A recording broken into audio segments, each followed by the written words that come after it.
frown of the Duke. "Of course I hear you. You're standing right next to me." "Hm," Lady Desmond responded.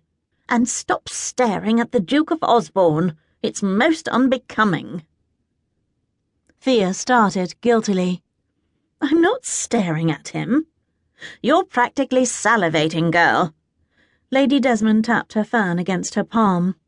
"I'll grant you he's a fine sight, but he's not our target. Foxford will do nicely, I should say." She glanced around the room. "Hasn't arrived yet." Thea suppressed a shudder. Foxford would not do. Not in a million years. She'd been dutiful and obedient her entire life, except for that one time, in the church. But she had absolutely no intention of marrying a gentleman of her mother's choosing. The Duke of Osborne now commanded the exact centre of Lady Thistlewaite's ballroom, his long limbs anchored to the marble floor, as if he were a ship's masthead. Widows in daringly low-cut satin eddied around him like frothing waves, and debutantes glowing with youth and optimism cast blushing glances, while their mammas plotted to entice the Duke away from his aversion to marriage. What had she been thinking? She couldn't march right up to such a notorious rake. Every gaze in the room was fastened upon him. She'd just have to write him another letter. Yes, that's exactly what she'd do. A nice, safe letter from her desk. Let's see. "Dear Monumental Duke, tonight I didn't speak with you because—" "Oh, there's Lady Gloucester." The Countess peered across the length of her narrow nose. "I must hear the tale of Lady Augusta's marriage. A mere officer. Poor as a church mouse, can you imagine? I always knew she'd marry beneath her." Her mother sailed away in search of gossip. A group of young, be-ribboned debutantes stared at Thea, giggling and whispering behind their ivory fans. She could just imagine their whispers. "Do you see her? That's disastrous, Dorothea. Back from exile." "Really? Let me have a look. Why is she so disastrous?"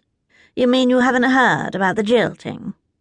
Thea unclenched her hands and stared up at a copy of Titian's Perseus and Andromeda in its gilt frame, awash with stormy grey and flowing scarlet. If only a fierce demigod would swoop down to rescue Thea from the sea monster of polite society. Polite? Hardly. Only a thin veneer of civility masked the snide whispers and scrutinizing glances. 10 years in Ireland wouldn't have been sufficient to make them forget. She caught sight of the Duke, disappearing through the glass doors leading to the balcony with Mrs. Renwick on his arm. No doubt headed for an intimate tete-a-tete. Now was her chance to approach him with as few observers as possible. What's the worst that could happen? He could laugh in her face. Someone could witness her latest humiliation. They've laughed before. Called you names. Thea's white slippers tapped across the rose and grey-patterned marble before she had time to change her mind.